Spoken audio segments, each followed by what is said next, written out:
আমার বিচার কি করবে? আমি যে টাকা দিয়ে 5,30,000 টাকা খরচ করে বিদেশে গেছিলাম সৌদি আরবে, এদেশেও কোনো বিচার হয় না। আমার 4-5 মাস মেয়াদ ছিল, আমার অবৈধ করে দিয়েছে রাষ্ট্রদূত। কোনো আমাদের দেশের কোনো আমাদের কেউ খবর নাই না। আমার টাকাগুলো আমি কিভাবে শোধ করবো?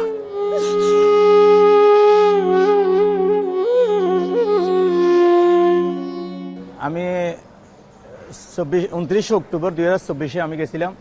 রিদওয়ান নামে একজন ব্যক্তি আমার এলাকার রাজওয়ারগোনা হুমায়ুন মহেশখালী জেলা কক্সবাজার, উনি আমার চাকরি দেবে নিয়ে গেছিল মসজিদের একটা দোকানের চাকরি। মসজিদে ঢুকে ভিডিও কল দিয়ে আমার শপথ করে পড়ছিল 1500 রিয়াল বেতন, খাওয়া দাওয়া সব মালিকের আন্ডার, আপনি ওখানে থাকবেন, কোনো সমস্যা নেই, 3 মাস পরে বেতন বাড়বে। আমি যাওয়ার পরে আমারে আর চাকরিটা দেয় নাই, বলছে উনি রাখেন, আমি কি করব। তারপর আমার একামা দিছে 1 মাস থেকে 15 দিনের ভিতর দেওয়ার কথা, 5 মাস পরে 6 মাসের মাথায় একামা দিছে। এই পাসপোর্টের মেয়াদ চলে গেছিল 3 মাস থাকে, অবৈধভাবে 2 মাস থাকছিলাম। এরপরে 5 মাসের মাথায় একামা দেওয়ার পরে আমার কোনো চাকরি দেয়নি। আমি অনেক খোঁজাখুঁজি করেছি, মক্কার দিকে গেছিলাম, চাকরি পাইনি। শেষ পর্যন্ত আবার আমি ওই আবাহার ডিস্ট্রিক্টে চলে গেলাম, 800 কিলোমিটার দূরে। এখান থেকে মক্কা আসছিলাম, আবার চলে গেছি, তাদের সাথে দেখা করছি, তারা আমার কোনো চাকরি বাকরি কিছু দেয় নাই।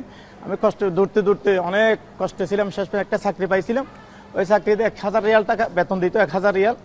আর একটা প্রাইভেট পড়াইতাম পাকিস্তানি ছেলে, 300 টাকা। ওই 300 টাকা কফিলকে ফায়দা দেওয়া লাগতো, সে হারিয়ে বলে ওই দেশে 300 টাকা প্রতি মাসে বেত দিতে হয়। ওগুলি না দিলে কফিলে করে দিই, অবৈধ করে দিই। আমি কফিলকে খাই না খাই, বাড়িতে টাকা দিতে পারি না পারি, তাদেরকে দিছি। প্রথম মাসে আমি কর্জ করি, ধার করি, একজন আমার আত্মীয় থেকে 300 টাকা দিছিলাম, 300 রিয়াল। শেষ পর্যন্ত কিছু হয় না। ওই চাকরি পাওয়ার পরে শাহরি আমি 6-7 মাস দিছি কফিলের। সেপ্টেম্বর মাসে মনে হয় শাহরি দিছি, 1 তারিখ 2 তারিখ আমার খামা দেখতেছি আমি খুরুপ অনলাইনে।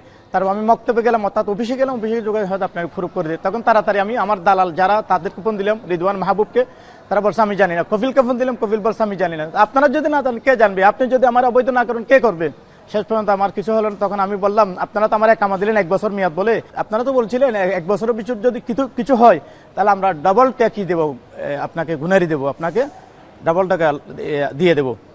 এখন তো আমার গ্রুপ হয়ে গেছে, এখন আপনারা কি করবেন? আমার তো দায়িত্ব ছিল সাহারিয়ে দেওয়া কফিলকে, আমি তো এটা পালন করছি, খাই না খাই সাহারিয়ে তো দিয়ে দিছি।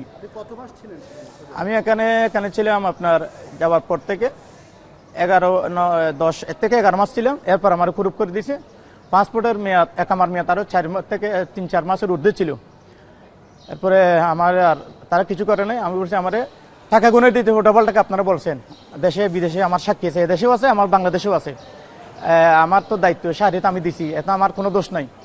তাহলে এরা কিছু বলে নাই, চাই দেশে গেলে হবে, বিচার হবে। তাহলে যদি দিতে হয় না বিচার কেন, আপনারা তো বলবেন দেবে বলে, এখানে সাক্ষী আছে, এটা দেয় নাই।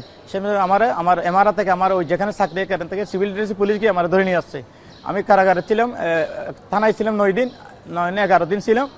এরপরে বসমা তসমা নিয়ে ফিঙ্গার নিয়ে কারাগারে নিয়েছে। নেওয়ার সময় এখানে তরহিল বলে ওখানে ঢুকাইয়া পাসপোর্ট চেক করছে, ফিঙ্গার টিঙ্গার 5টা নিল, 5টা না কয়টা নিল, একামাটা নিয়ে ফেললো। স্যার আমার একামা নিচ্ছেন কেন মুদির? জি একামা। উনি বলছেন না একামা দেওয়া যাবে না। আমি তো টাকা 4 লক্ষ 5 লক্ষ টাকা দিয়ে 5,30,000 টাকা এটা নিলাম, এটা কোনো কাজে আসবে না তোমার। আমার না আসলে আমি দেশে নিয়ে যাবো, হয়তো না দেওয়া যাবে না, এটা নিয়ে ফেলছে। তারপর আমার খরা দিয়ে পায়ে নিয়ে গেছে। আমরা সাথে অনেক দিন ছিলাম। তারপরে এখানে ঢুকাইয়ে আমি প্রায় মাস 1.5 ছিলাম। 1 মাস কতদিন ছিলাম? 1 মাস 12-13 দিন ছিলাম। ওই থেকে ওই থানারগুলো হতে 2 মাসে 1.5 মাসের বেশি হবে। সারাদিন কোনো খাবার টাবার দেয় না, একবেলা খাবার দেয় সকালে, এতগুলো ভাত একটা প্লাস্টিকের প্যাকেট করে। তারপরে সারাদিন কেউ যায় না। আমরা ওই ফ্ল্যাটে 60টা রুম ছিল, ওই 60টা রুমের মধ্যে আমরা 280 জন মতো লোক ছিলাম। আমরা যখন কোনো অসুস্থ হয়ে পড়ে যাই, তখন আজকেরই বলে পুলিশ, তারা আসে বললে ইনতে কাজটা আমাদেরকে হাইওয়ান বলে, কাজটা বলে। অনেক মানুষকে আমি দেখেছি এভাবে পায়ে লাতে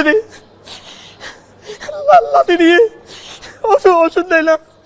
অনেক মানুষ মরে যাচ্ছিল, মরার কাছাকাছি উপক্রম হয়ে যায়। আমাদের দেশের এম্বাসি যায় না, রাষ্ট্রদূত কোনো আমাদের দেশের কোনো আমাদের কেউ খবর নেয় না। শেষ পর্যন্ত আমার থাকতে থাকতে এই অবস্থা। তারপরে রাত্রে একটা বহনের মতো দেয়, মাঝে মাঝে একটা রুটি দিয়ে।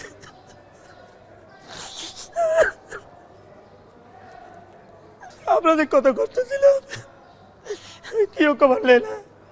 একদিন এম্বাসি গেছে, আমি বললাম স্যার আপনারা এতদিন করেন কেন? আমরা কি কত কষ্ট আছে আপনারা জানেন না?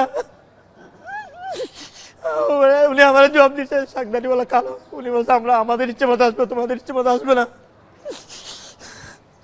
এখন কথা হলো আমার বিচার কি করবে? আমি যে টাকা দিয়ে 30,000 টাকা খরচ করে বিদেশে গেছিলাম সৌদি আরবে, এদেশে কোনো বিচার হয় না। আমার 4-5 মাস মেয়াদ ছিল, আমার অবৈধ করে দিয়েছে। পুলিশে বললাম আমার ধরছেন, আমার একেবারে মেয়াদ আছে 3-4 মাস 5 মাস, আমার এখানে ধরছেন। পুলিশ বলছে আপনি অবৈধ হয়ে গেছে। অবৈধ আমি তো সারিয়ে দিচ্ছি, দেখেন স্যার আমার পত্রে দেখেন, কাগজ দেখেন। উনি দেখে নাই, মোবাইলে ছিল। শেষ পর্যন্ত আমার ধরে নিয়ে আসলো। ওই দেশে কোনো বিচার নাই, এদেশে আজাদ প্রায় দেশে তো আমি কাউকে বলবো, কোথাও তো বলার কোনো সুযোগ নেই। আমার এখনো 4.5 লাখ টাকার ঊর্ধ্ব খরচ আছে। আমি এখান দেশে কিভাবে যাবো? আমার টাকাগুলো আমি কিভাবে শোধ করবো?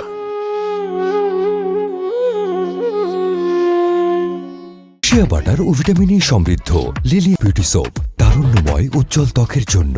রিমার্ক